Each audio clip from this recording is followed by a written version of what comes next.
Guys সকল পটলের recipe করতে গিয়ে তো আমার দিন রাত একাকার হয়ে গেছে গাইস সকল। এখন আগের মতো হাইতে চালিয়ে হাইতে না পারি, কারণ কষ্ট করে নিজের হাতে অনেক পরিশ্রম করে এই রেসিপিগুলো তৈরি করা লাগে। তো আমি কি করলাম, পটলের মধ্যে কি কি করলাম, কেমনে প্রসেসিং করলাম, সব তো আপনাদের মাঝে আমি প্রথমেই উল্লেখ করে ধরলাম গাইস। তারপরে একটা ফ্রাই প্যান নিয়ে এর মধ্যে আমি দিয়ে দিলাম পানি টুকু না, এখানে আমি দিলাম তেল দিয়ে এরপরে নেড়ে চেড়ে আমি পটলগুলোকে একটু লাল লাল করে বেজে নিব।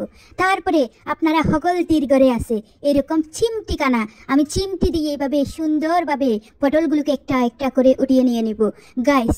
আমার পটলগুলো যখন উঠানো হয়ে যাবে ওই তেলের মধ্যে আমি দিয়ে দিলাম কুচি কুচি করে পেঁয়াজ, তারপরে দিলাম একদম জিরি মিহি করে রসুন, একটু আদা দিলাম।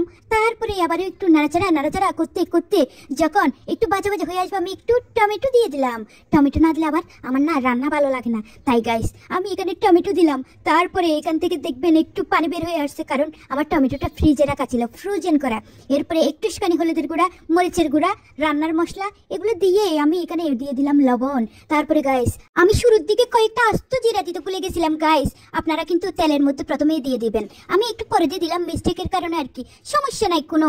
তারপরে গাইস নাড়াচাড়া করতে করতে একটু পানি দিলাম যেন আমার এই সুন্দর গ্রেভিটা পুড়ে না যায় গাইস। যখন একদম মাখো হয়ে উপর দিয়ে দেখবেন তেল একদম বেশি উঠেছে, তারপরে বেছে নেওয়া পটলগুলো এখানে একটা একটা করে সবগুলো পটল দিয়ে দিবেন।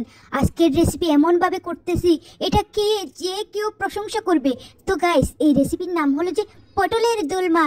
আপনাদেরকে আমি এতক্ষণ বলি নাই, কারণ আপনারা যদি নামটা একবার শুনেন তাহলে আমাকে আবার কপি করে ফেলবেন, তাই আর কি। তো আমি একটু মশলাটা নাড়াচাড়া করে একটুখানি পানি দিয়ে দিলাম গাইস। আরে না, আমি কথা বললাম আর কি একটুখানি, কিন্তু না, পরিমাণ অনুযায়ী আমি এখানে জল দিয়ে দিলাম গাইস। তারপরে নেড়ে ছেড়ে আমি ডাকনা দিয়ে ডেকে রাখবো আমার পটলটা যেন ভালো মতো সিদ্ধ হয়।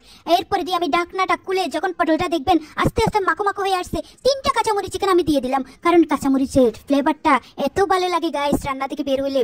এরপরে দিয়ে আমি লাস্ট পর্যায়ে এসে আপনাদেরকে যে কথাটা বলতে যাবো সেটা হচ্ছে যে আপনাদের যদি আমার রেসিপিটা ভালো লাগে তাহলে একটুখানি এসে, বেশি কষ্ট হবে না, লাইক কমেন্ট শেয়ার করে আপনারা আমার পাশে থাকবেন এবং আপনাদের পরিবার পরিজন নিয়ে এত মজার রেসিপি বানিয়ে সবাইকে খাওয়াইতে পারেন গাইস।